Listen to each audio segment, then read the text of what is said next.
Hello, everybody, and welcome to another My Music. Sitting opposite me over there, coming from, whereabouts are you coming from today? Leicester.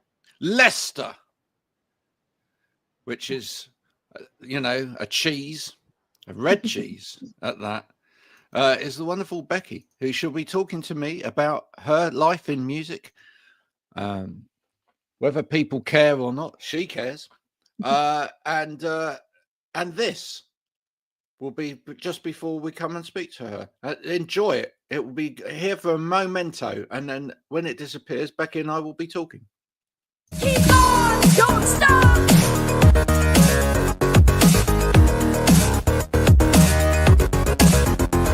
Keep on, don't stop.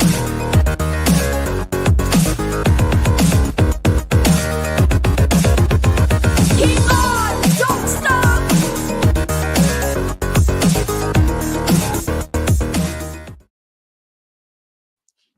Oh, there you go. Sorry, just letting my dog. Let the dog in. Yes. Oh, it's one of the wonderful things that we have to do. If only there was a life where we were in a professional studio somewhere. And there was lights and cameras and all. I'd love that. But no, on this show we work with kids coming in at school time. We work with like the dog getting excited when the postman comes. You needing to that's part of the wonderful world that we now live in, the online world of entertainment, and I think it's better for it as well. Becky, I'm pleased as well that you're showing your colours today. You've got one of your favourite bands on your T-shirt today, the Hoosiers. Yeah, love to represent. When did you first start following the Hoosiers? Do you know what? When I was about 19 at university, that was when I first sort of listened to their music. And then my 15-year-old, I could hear their music coming out of my 15-year-old's bedroom. And I was like, hang on, I know that. So I got back into them about a year ago. And, wow. Yeah. We've been kind of following them around, to be honest. Not in a creepy way, but we love seeing them live. They're one of our favourites. So that's cool. Yeah. Is it your 15-year-old? That's a daughter or a son? Yeah, daughter. Right. Why are they into Hoosiers? That's quite unusual, right? Let's just tap on that for a minute, because normally it's like Chapel Roan and Sabrina Carpenter. No, I think because between me and their dad, like we listen to a lot of stuff like in the car, like around the house, and we've got joint Spotify and things like that. So I think it's kind of one of those things where it gets recommended on Spotify, and then so they're into lots of older bands like Green Day and Weezer and things like that. They're a cool kid, not wow, not just into the modern stuff. Do you know what the cool thing about that is? That there are so many bands out there, sort of cover bands that do all of that kind of era out there. That's it. Do you know what I mean? It's quite easy to take them to a pub when they get a little bit older and have a decent night out listening to all of those songs again. The amount of times I've heard people murder Teenage Dirtbag. Not normally the band, it's when they lit somebody up in the middle of the song, with the I'm just 30. They lit somebody up to do that bit. And it's like, oh, dreadful. Why did you do that? Why bands do you do that? There you go. When did you first start writing music? Gosh, when I was a small child, I think. Wow. So, me and my brother. So my younger brother, we used to write songs together when I think I had my first piano lesson when I was about 6. Oh, and so I think from then on, like our house was always filled with music. Like our family was very, very like music orientated. So when I was a very young child, we started writing together. Yeah. Cool. What did your mum and dad listen to? What did your mum and dad listen to then? Gosh, so such different things. So my mum was into things like Diana Ross and things like that, and then on my dad's side we got like glam rock, we got rock and pop, and just everything really eclectic from like the 60s to now. So I got thrown into it from being very young, which I'm really appreciative of. I love that. We'll come on to your music in a minute. What's the most unusual group, band, or whatever that anybody that you've ever kind of known has ever listened to or introduced you to? Gosh, I don't know, because there's so many. I really don't know how to answer that question. Because yeah, I think I listen to everything from like heavy metal to sort of like classical, so it's really difficult to pick Okay. like one band. It was never no, Yeah. no, there's not a Struggling to, standout where like wade through them in my brain. okay, there's not a standout where it's like, whoa, that's difficult to listen to. That's kind of I don't know. noise. I'll give anything a go, to be honest. Will you? Yeah. Well, if you listen to something and you initially find it difficult to listen to, do you go back to it or do you give it a wide berth straight away? I don't know. Sometimes I'll give it if someone's recommended it specifically, I might give it a little bit longer of a go. Like if it horrifies me immediately, then no, never again. But yeah, I tend to give things because sometimes you listen to an album and you might think and then you listen to it 4 or 5 times and you start to appreciate things you hadn't listened to the first time, like the lyrics or the chord progressions or something like that. Like you can always find, I don't know, something in it, I think. I've famously kind of repeated this a few times on this show over the 530 odd episodes that it's been on, but I think being introduced to some pretty weird left field stuff at a very early age really helped. Yeah. I was introduced to things like the flying lizards and stuff like that really early on, and it was all very difficult listening, Yeah. quite discordant, a lot of screaming, a lot of wailing guitars and out of tuneness and all of that sort of thing. And especially when you're young, it's a bit like alcohol. Yeah. Right? Any youngster that tells you that they like beer, lying. Completely Yeah. lying. They don't. Yeah, definitely. Right. My 15-year-old who has tried beer for experimental purposes admitted freely the other day, tastes horrible. He said, Yeah. tastes horrible. He said, but maybe I'll like it when I'm older. And I said, yeah, that can happen, because your taste buds do change. And I think it's the same with listening. I think when you're young, taste buds. yeah, I think it's the same. I think when you're young, because you get brought up on sort of nursery rhymes and songs in school, and they're all quite saccharine. Yeah, and they're more palatable. Yeah, definitely. and all kind of follow, or basic pop, and whatever. Yeah. And so I think then when someone plays you something that's really quite difficult, your ears aren't accustomed to it, so you have to go and give it another go. So piano was your first instrument. When did you start playing guitar then? I think when I was about 16 or so, I picked one up. My brother was more into the guitar and me the piano, so I used to play his guitar, learned a few like simple chords, and then I think when my kid was born, I properly picked it up. So yeah, probably about just over 15 years ago, I started actually using it. And the reason I did that was just because it was easier to carry to gigs and back. I used to take my piano and it's a lot harder to carry around, so I was like, I've got to learn the guitar just to make things easier for myself. I like how you liked how you clarified that point, because I think that was quite important, because some people might have thought, oh, she picked up her guitar at the point where her child was born, thinking, well, it's a great thing to drown out, a child crying. But no, it's just, it was much easier. Child under one arm, guitar under the other. That's it, exactly. Absolutely. Bad people out there that were thinking anything else. What do you write about? I mean, actually, let's focus in on like the latest song that you've got out, because that's quite a heartfelt lyric. Yeah, I think I've really focused in on writing about things like queer joy and like queer related things, because I shied away from doing that for so long, and I'm at a point now where I don't care anymore if what anyone thinks. I want to think about what I feel, and so I'm doing it. And I think it's important for other queer people to have those voices out there. I think that meant a lot to me when I was coming to terms with myself. So I mean, that's one of the reasons. It's literally just because I couldn't decide if a woman was into me or not, and I was in the group chat like, guys, help me. I've got no idea what I'm doing. And that birthed the song, really. Wow. What age were you when all this happened to you? In terms of like figuring out who I was sort of, Mm, I guess, like 17, 18, but I wasn't really very vocal about it until no. the last few years, really, because it's difficult to do it when you've got some kind of platform, I guess, in terms of, discrimination and safety and things like that, and having other people weigh in on it. So yeah, Yeah. I think in terms of writing about it, it's only been the past few years, really. Yeah.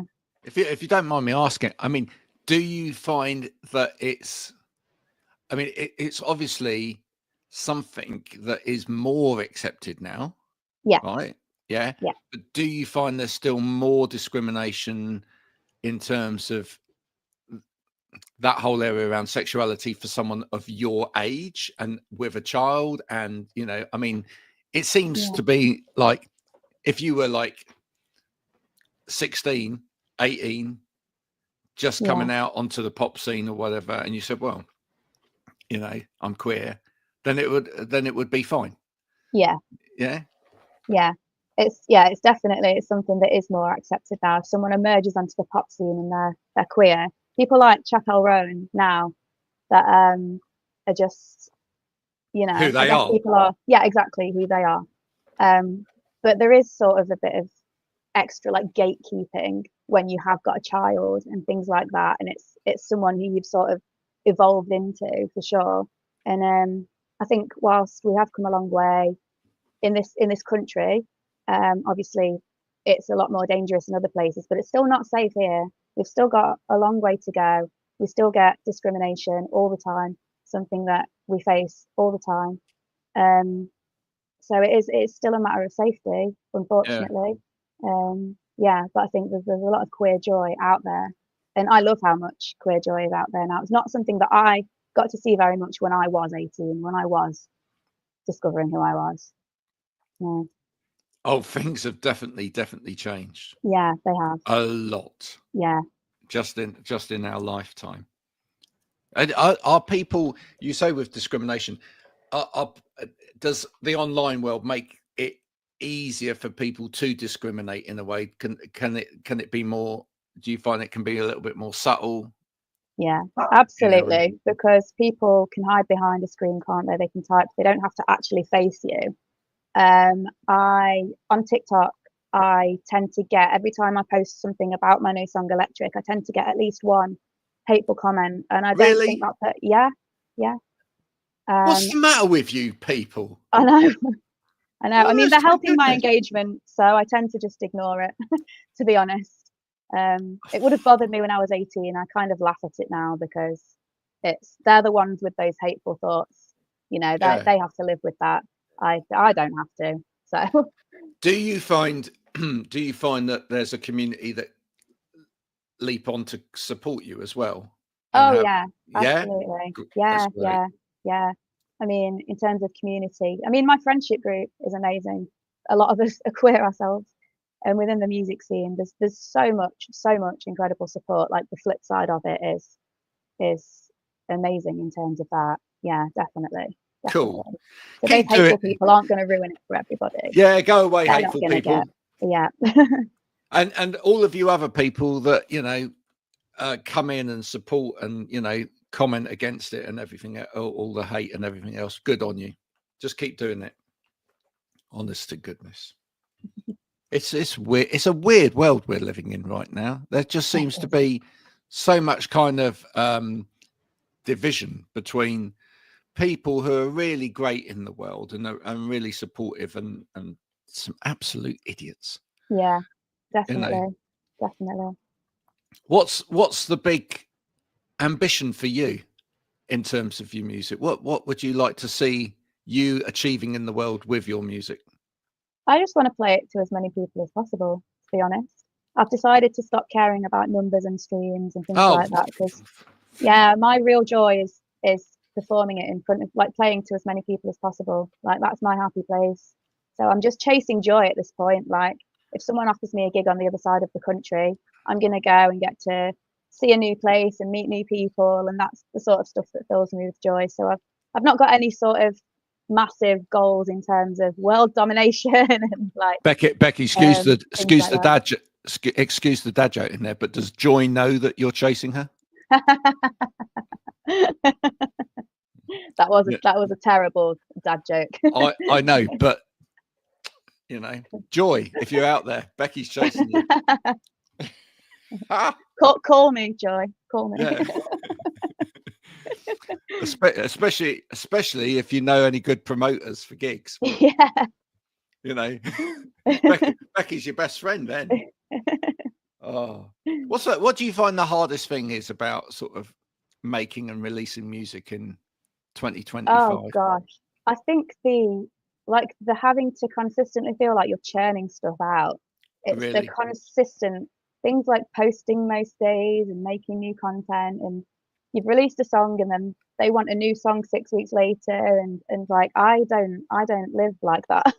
But I see other people doing that, and it feels exhausting. I think that's one of the things with social media, that like it's great that people can have access to your stuff so easily, but it's also feels like a bit too much pressure at times. I'm trying to take some of that off myself. Yeah. Yeah. I try and encourage. I mean, I work within this field, and I try and encourage like musicians to perhaps stop thinking about the music all of the time, which sounds a bit odd. Yeah. But I just feel like that whole roller coaster of like release and then promote, release and then promote, release and then, and it's getting faster and faster and faster. It's a lot of pressure to put yourself under. It is. Right. Yeah. And yet you want to stay in the public eye, etc., because you know, and build a community and all of those sort of things. So my suggestion is do other stuff online. You know. Yeah. Don't necessarily focus on the music all the time. You know, start a podcast like this. You may never get off the hamster wheel. Somebody, that's great advice, actually. do you know what I mean? For sure. Yeah.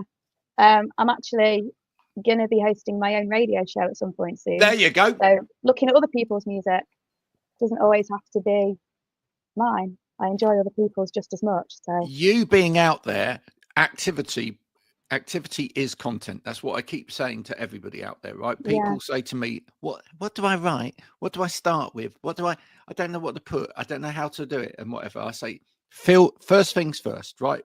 Great. Best bit of advice for anybody out there, whether you're a musician, business person, whoever, focus on your diary first. Fill your diary with activity, because if it's full of activity, there's your content.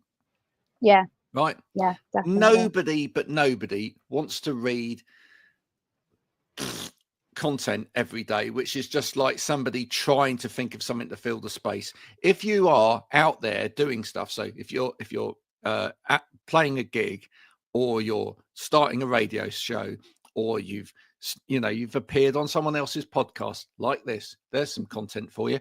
Or you've opened a Village Fete, or you've done Pride Month, or whatever else. That's content. Yeah. It really doesn't matter. But just fill your diary with stuff. It's totally, that's the way to go. That's all I'm saying. But, I agree. That's really great advice, I think. What are you writing about right at the moment? So I'm in the middle of recording my debut album at the moment, and I keep thinking that I've got the track listing sorted, and then I write another song and it messes with it all. So I've just written a song called I Don't Dress for Men, and it's about dressing for myself, and it's a little bit sassy. It's a bit sassier than the stuff I've done before, so I'm trying to lean into that a little bit at the moment. So that may be going on the new album. I haven't decided yet. You'll have to buy it and find out.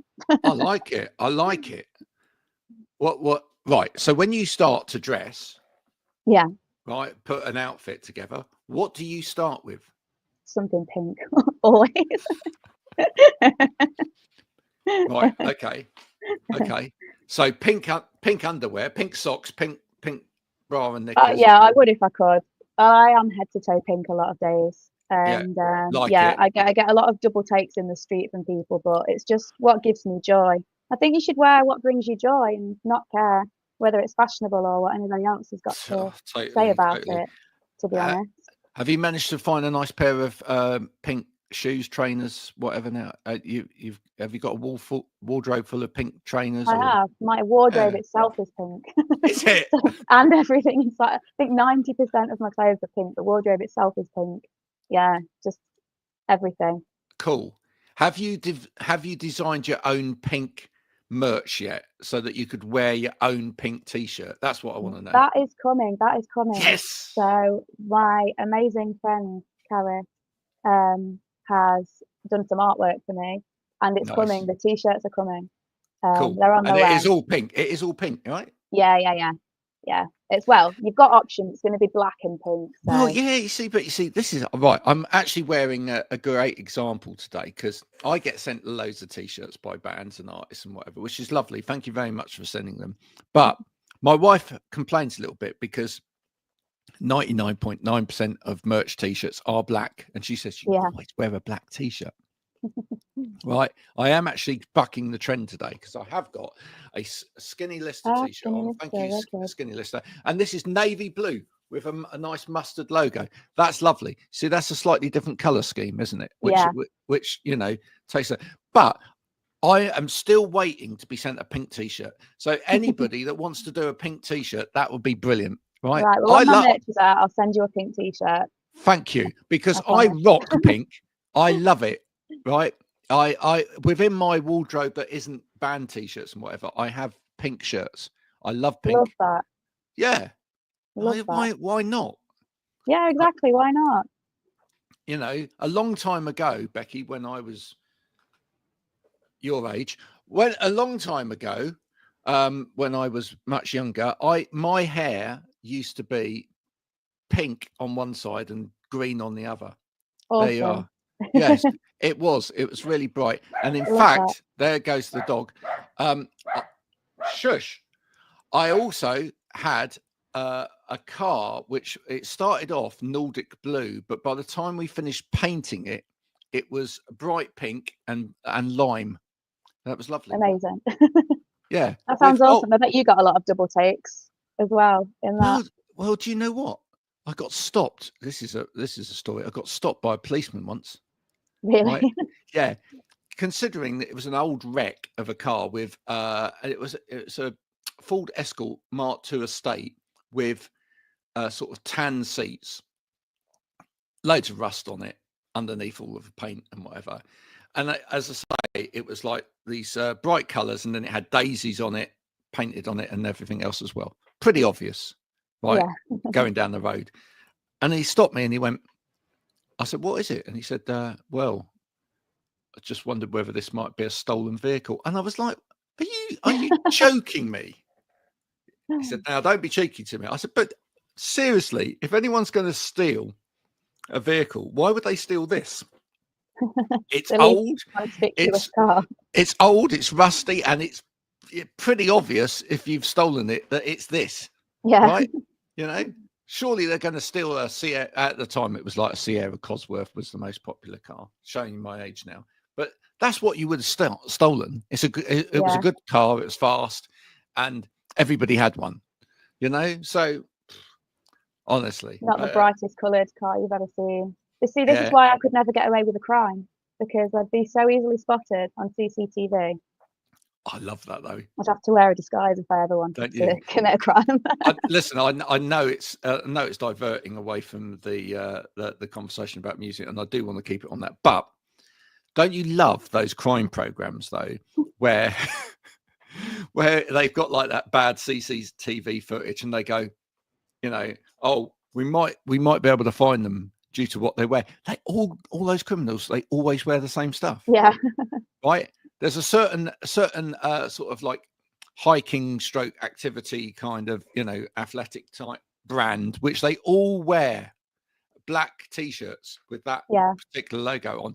And then there's the CCTV is so pixelated that you can't tell who they are anyway. So. Exactly. And then there's a certain coat make which they all wear as well, right? And you just think, you know, could be anyone. Literally could be anyone.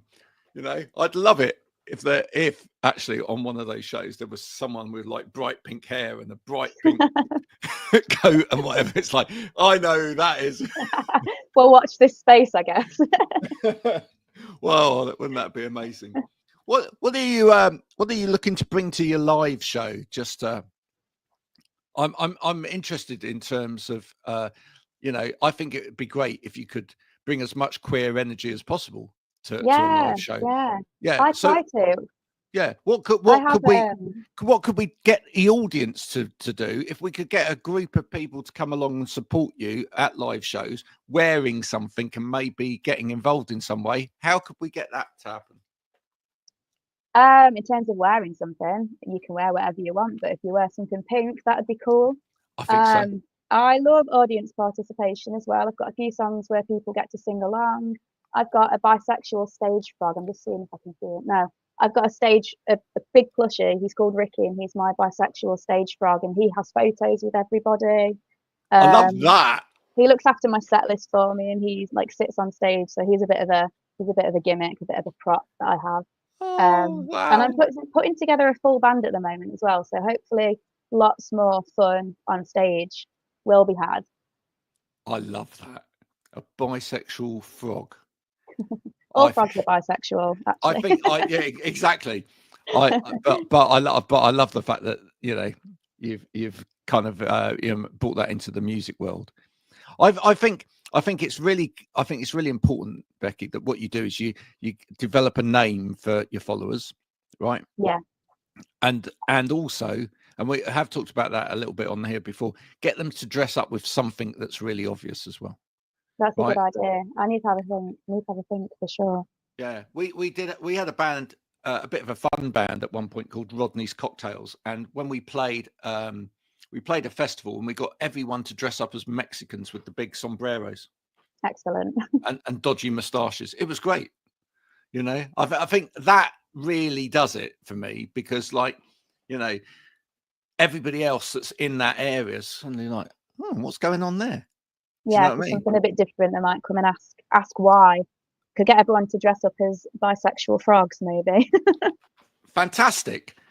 Everybody has to come with a frog face mask on or something. Yeah? That's a good idea. I should get them ordered. Great. Yeah, or just like a cardboard cutout frog face or something with with the name of the song on. That would be great. Go and buy your face mask before you go and see Becky, and then you can all wear them. And then what great photo that will make as well for social media. Yeah, with Ricky there in the middle, for sure. Yeah. Are you getting, last question for you, are you getting lots of kind of inspiration from, or are you being inspiration for other musicians of your age? And you're finding like people going, oh, thank goodness you're there. Thank you for being you. I hope so, because I'm nearly 40, and there is that sort of pressure on people to be producing things like when they're younger. When you get older, you start to feel like the time's ticking. You're not going to be relevant anymore, and I don't think that's true. And I love seeing people like over 30 doing things like this. I am always like super inspired to see people. There's no cut-off age, is there? And if there is, there shouldn't be. So I hope that me continuing to do this until I'm decrepit and can no longer hold a guitar anymore. I shouldn't have used that word, maybe. I will continue doing this until I can no longer do the things. So I think people knew what you meant. So. I don't think they're taking it the wrong way. It's interesting. I mean, I had a couple of musicians on here recently who are young mums and musicians, and we were discussing that again, it's kind of frowned upon in a way and whatever. And it'd be, I'd love to see a sort of mums network for musician mums. I think that'd be great. Yeah, absolutely, because we have a lot of extra pressures and obviously time that we don't have, and people expect a lot of time from you, I think, and that can get in the way of progression. When I think, they definitely, I think you're right in terms of like mums and parents. I think I might make a London space. particularly, maybe. I think I might make a space in the My Music community that we've got going online. I think I might make a space especially for young musician mums, and they Yeah, can, it's a great idea. which you can do what you like with. But I think that'd be marvelous. You know, to get like help and support from each other, and just and be able to whinge about the kids, because Yeah. that's an essential thing. Oh my word, can you believe it? At school today, you know, as a sort of like stay at home dad, right? That Yeah. Don't get me started. That's another whole thing, right? People always assume like you know, dads can't look after kids, Yeah, for sure. right? Sure. And it's like, Okay. and then when you turn up, you're the one that turns up on the school run in the morning, or you're the one that turns up at sports day or whatever. You get like, okay, where's the mum then? It's like, you know, it can happen, folks. Anybody, right, of any sex can look after a child. It's fine. Yeah. It's, you know, it's not weird.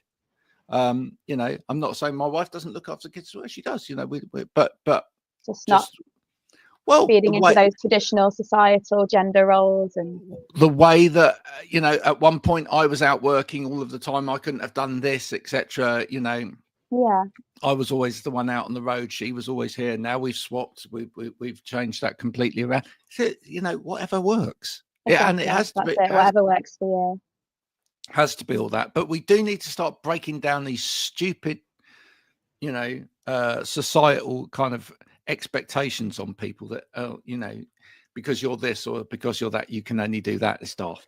Absolutely daft. Of course, mums can be musicians as well, and tour and look after the children and do a good job of it. Yeah, that's another thing. I think you get judged sometimes as a mum for doing those things, for doing lots of gigs, and they kind of think, well, why aren't you spending every single second with your child? Like, you're not allowed to be like your own human yourself. Because I think that's really important for your mental health, to be able right. to And yeah, if you were posting, Becky, saying, but I'm a gym bunny and I go to the gym every morning and whatever, that no one would question it. No one question it. You're right. You know, Yeah. daft, right? It's Yeah. just as, and actually it's just as much of a workout. Can I let you know, folks? Playing a gig.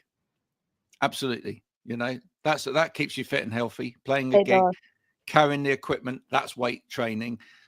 You know, running around the stage, that's you know, that does like cardio and everything else like that. It's totally as good as going to a gym, apart from going to the bar afterwards. That's possibly not quite as good, but there we go. Becky, it's been marvelous talking to you today. When do we next get new music from you? So Electric is out everywhere on Friday the 13th of June. So very, very soon. Friday the 13th.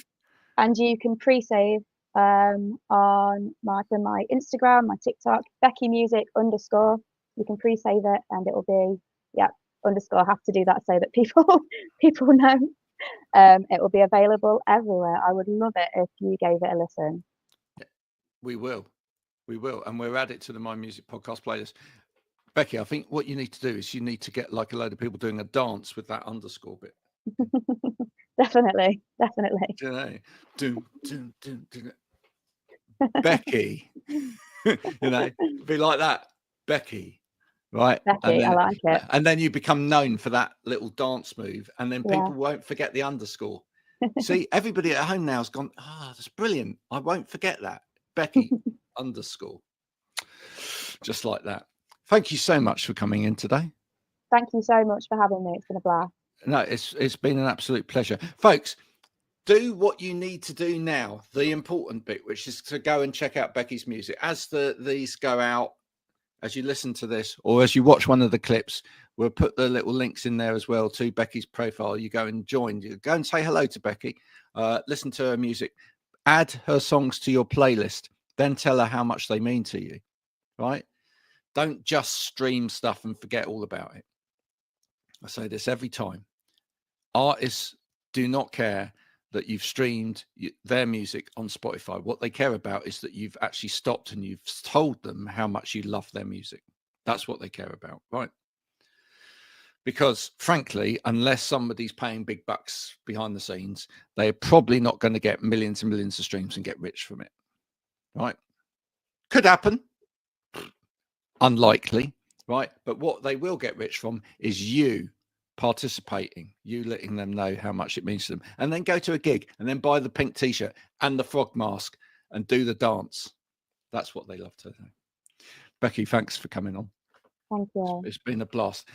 We'll be back soon with more of my music, but until then, from me, Becky, and you out there, bye for now.